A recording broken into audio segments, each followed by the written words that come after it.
வணக்கம் அன்பர்களே.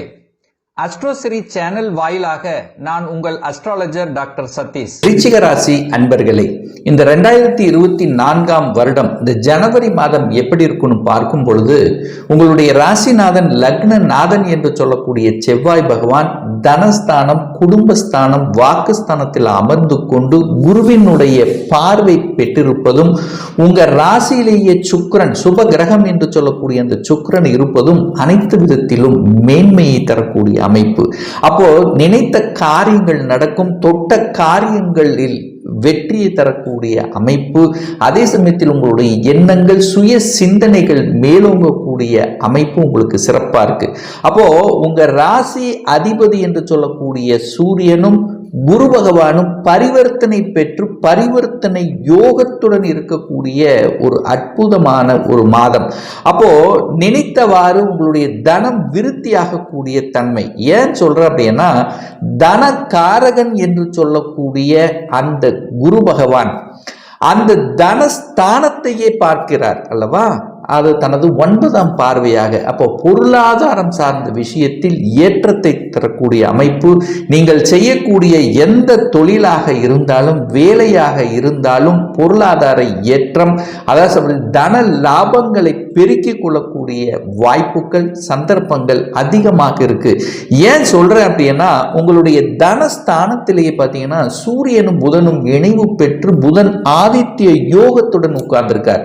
அப்ப சூரியனுங்கிறது யாரு? 10க்குரியவன், தொழில்ஸ்தானத்தின் அதிபதி.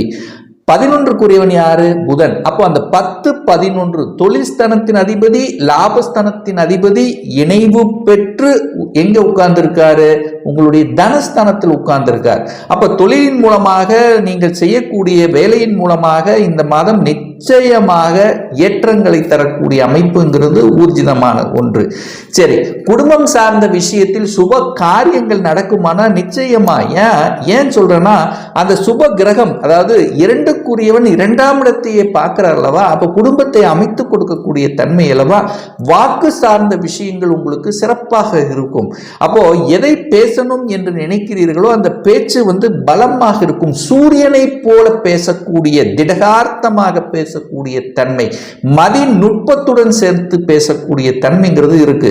ஏன்னா புத்திசாலித்தனம் மிக்க அந்த குரு பகவான், அதாவது புதன் பகவான் அறிவுக்காரகன், ஞானத்தன்மை கொண்ட அந்த புதன் அந்த இடத்திலேயே இருக்கின்ற காரணத்தால, அதாவது வாக்கு ஸ்தானத்தில் இருக்கிறதுனால பேச்சை மூலதனமாக போட்டு செய்யக்கூடிய அனைத்து விதமான தொழில்கள் மூலமாக உங்களுக்கு லாபத்தையும் வருமானத்தையும் பெற்றுத்தரக்கூடிய தன்மை. குடும்பத்தில் அமைதி, அதாவது குடும்பத்தில் அமைதி கிடைக்கும், குடும்பத்தில் சுப காரியங்கள் கிடைக்கும், கணவன் மனைவிக்குள்ளே ஒற்றுமை கிடைக்கக்கூடிய தன்மைகள் இதெல்லாமே உங்களுக்கு சிறப்பாக இருக்கு அப்படின்னு சொல்லணும். 3ஆம் அதிபதி என்று சொல்லக்கூடிய சனி பகவான் 4ஆம் இடத்துல போய் உட்கார்ந்திருக்கார். அப்ப 3க்குரியவன் தனக்கு 2ஆம் இடத்தில் இருக்கின்ற காரணத்தால உங்க முயற்சியினால உங்களுக்கு, அதாவது நீங்கள் எந்த முயற்சியில் தடைபட்டு கொண்டிருக்கிறோ அந்த முயற்சி எடுத்து செய்தால் உங்களுக்கு வெற்றி கிடைக்கக்கூடிய தன்மையை உருவாக்கும். அதே சமயத்தில் பிரயாணங்கள் மூலமாக அனுகூலம், ஆதாயம் ஏற்படுத்தும். தூரதேச பிரயாணங்கள் ஏற்படுத்தக்கூடிய சந்தர்ப்பங்கள், அதாவது புதியதாக ஒப்பந்தங்கள் கிடைக்கக்கூடிய வாய்ப்புகள், சந்தர்ப்பங்கள், இசை சம்பந்தப்பட்ட துறைகள், எழுத்து சம்பந்தப்பட்ட, பேச்சு சம்பந்தப்பட்ட இந்த துறையின் மூலமாக அனுகூல வாய்ப்புகள், முன்னேற்றத்தை தரக்கூடிய தன்மை. 4ஆம் அதிபதி 4ஆம் இடத்திலேயே வலுப்பெற்றிருக்கார். அப்ப சுகஸ்தானத்தை பெருக்கிக் கொள்ளக்கூடிய அமைப்பு. ஆனால் சனி பகவான் 4ஆம் இடத்தில் இருக்கிறதுனால உங்களுக்கு அர்த்தாஷ்டம சனியாக இருக்கின்ற காரணத்தால கொஞ்சம் உடல்நல தொந்தரவுகள் அப்பப்போ பளிச்சிடும். அப்போ உடற்பயிற்சி என்பது இன்றியமையாத ஒன்றுங்கிறதை ஞாபகத்தில் வைத்துக் கொள்ளுங்கள் இந்த விருச்சிக ராசி அன்பர்களுக்கு. அப்போ சனி பகவான் 4ஆம் இடத்திலிருந்து சில தடைகளை கொடுத்து கொண்டிருப்பார். இப்போ வீடு கட்டினீங்க, வீடு கட்டினது கொஞ்சம் பணம் சரியாக இல்லை, கொஞ்சம் பாதியிலேயே நிற்கிது, வங்கியில் அப்ளை பண்ணியிருக்க, இந்த மாதம் அது சக்சஸ் ஆகுமா அப்படின்னு கேட்டீங்கன்னா நிச்சயமாக சக்சஸ் ஆகக்கூடிய வாய்ப்புகள் இந்த மாதம் பிரகாசமாக இருக்கிறது. அதே சமயத்தில் பார்த்தீங்கன்னா ராகு 5ல் இருக்கார். 5ஆம் இடத்தில் இருக்கின்ற ராகு குழந்தைகளுடைய நலத்தை கெடுத்து விடுமா அப்படின்னு நீங்க நினைக்கலாம். ஆனா குருவினுடைய வீட்டில் இருக்கக்கூடிய ராகு பெரிய தீங்கை ஒன்றை ஏற்படுத்தாது. ராகு குழந்தைகளுக்கு வெளிநாட்டுக்கு அனுப்பி வைக்கும்.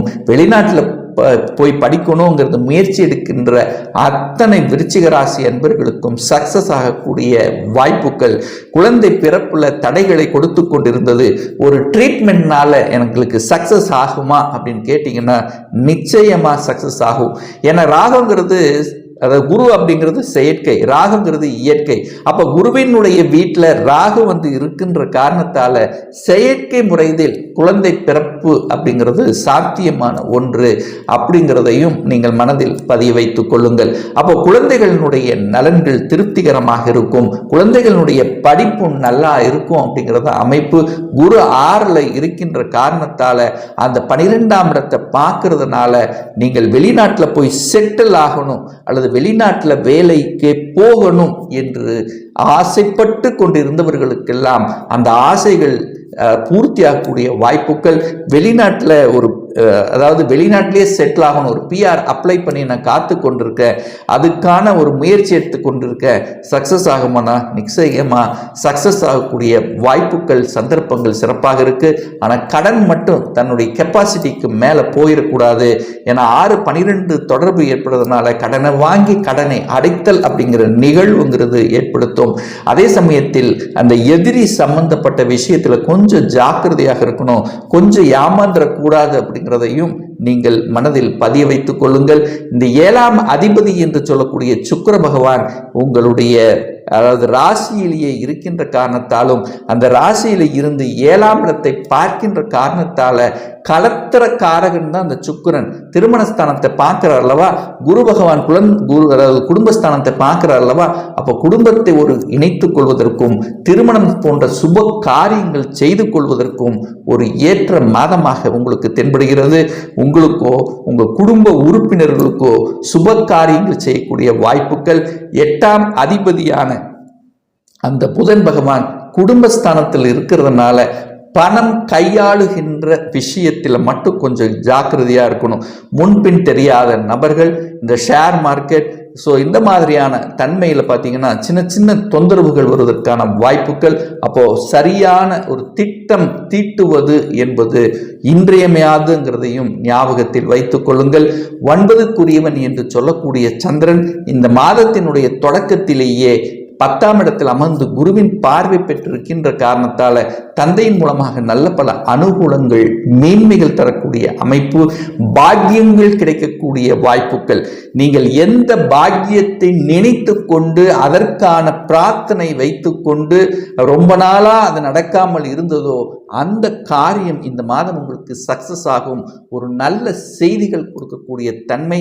10ஆம் இடத்தை குரு பார்க்கறதுனால தொழில் மாற்றம், வேலை மாற்றம், உத்தியோக மாற்றம், இந்த மாதிரி எந்த மாற்றங்கள் வந்தாலும் அது நல்ல மாற்றமாகவே உங்களுக்கு அமையும். இதுவரைக்கும் ஒரு நல்ல வேலை கிடைக்கல, வேலை அப்ளை பண்ணி காத்து கொண்டிருக்கேன்னா இந்த மாதத்தினுடைய இறுதியில் நிச்சயமாக உங்களுக்கு பிடித்தவாறு ஒரு நல்ல வேலை கிடைக்குங்கிறதுல மாற்று கருத்தும் இல்லை. அரசாங்க உத்தியோகத்துக்குத்தான் நான் செல்வேன், அதற்கான முயற்சி எடுத்துட்டு இருக்கேன், அதற்கான அத்தனை வகையான அந்த உழைப்பை நான் போட்டு கொண்டிருக்கேன், சக்சஸ் ஆகுமானா நிச்சயமா சக்சஸ் ஆகக்கூடிய வாய்ப்புகள் சிறப்பாக இருக்கு. அரசாங்கத்தில் இருக்கிறேன், நான் எனக்கு ஒரு ப்ரமோஷன் கிடைக்கணும், ஒரு இடமாற்றம் கிடைக்கணும், அது ஏற்கனவே வந்திருக்கணும் இன்னும் வரல அப்படின்னு இருக்கவங்களுக்கு திடீரென்று உங்களுக்கு இடமாற்றங்கள், ப்ரமோஷன் வருவதற்கான வாய்ப்புகள் சந்தர்ப்பங்கள் சிறப்பாக இருக்கு. 11ஆம் இடத்துல அதாவது லாபஸ்தானத்தில் கேது இருக்கார். உபஜயஸ்தானத்தில் கேது இருப்பது நல்லவைகள் நடக்கக்கூடிய தன்மை தான். அதுவும் கன்னியில இருக்கக்கூடிய கேது உங்களுக்கு நல்ல மாற்றத்தை கொடுக்கும்.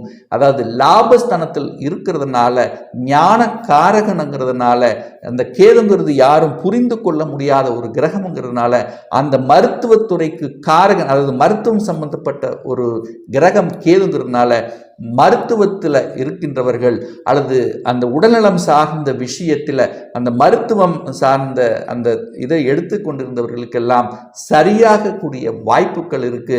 யாரெல்லாம் மருத்துவத்துறைக்கு செல்லணும், ஒரு நீட் எக்ஸாம் எழுதணும், சக்சஸ் ஆகுமானா இந்த வருடம் இந்த மாதத்திலிருந்து நீங்கள் எடுக்கக்கூடிய அத்தனை முயற்சிகளும் சக்சஸ் ஆகுங்கிறதுல எந்தவித மாற்று கருத்தும் கிடையாது.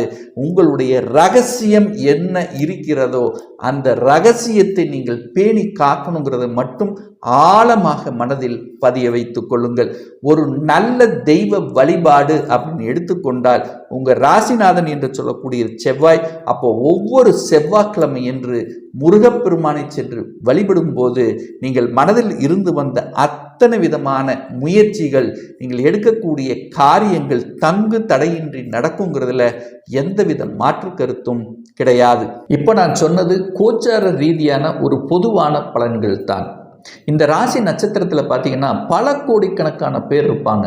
ஒவ்வொருத்தரும் டிஃப்ரெண்ட், ஒவ்வொருவருடைய ஜாதகமும் வேறுபடும், ஒவ்வொருத்தருடைய கிரக அமைப்புகளும் வேறுபடும், தசா புத்திகளுக்கு தகுந்த மாதிரி பலன்கள் வேறுபடும். ஒரு துல்லிய பலன் வேணும் அப்படின்னா உங்களுடைய சுய ஜாதகத்தில், அதாவது விதி கொடுப்பினை எப்படி இருக்கிறது, அதாவது இந்த 2024ஆம் வருடம் சொந்த தொழிலை செய்வதற்கான விதி கொடுப்பினை இருக்கிறதா, அப்படி இருக்கக்கூடிய பட்சத்தில் எப்போ நம்ம சொந்த தொழிலை ஆரம்பிக்கலாம், எப்போ நமக்கு திருமணம் நடக்கும், எப்போ நம்ம ஒரு நல்ல வேலை அமையும், எப்போ நமக்கு ப்ரமோஷன் கிடைக்கும், எப்போ குழந்தை பாக்கியம் கிடைக்கும், எப்போ வீடு கட்டலாம், இது போன்ற கேள்விகளுக்கு துல்லியமான பதிலை நம்மால் கூற முடியும்.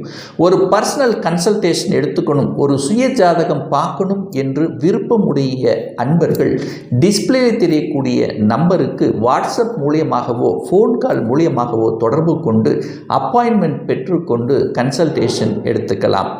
இந்த பதிவு உங்களுக்கு பிடித்திருக்கும் என்று நினைக்கிறேன். பிடித்திருந்தால் லைக் பண்ணுங்க, கமெண்ட் பண்ணுங்க, உங்கள் நண்பர்களுக்கும் உறவுகளுக்கும் ஷேர் செய்யுங்க. நம்ம சேனலை ஃபர்ஸ்ட் டைம் நீங்கள் பார்ப்பவர்கள் என்றால் மறக்காம சப்ஸ்கிரைப் பண்ணிக்கிங்க. பக்கத்தில் இருக்கின்ற பெல் பட்டன் மற்றும் ஆல் நோட்டிஃபிகேஷனை கிளிக் பண்ணும்போது நான் போடக்கூடிய அடுத்தடுத்த பதிவுகள் உங்களுடைய நோட்டிஃபிகேஷனில் வந்து சேரும்.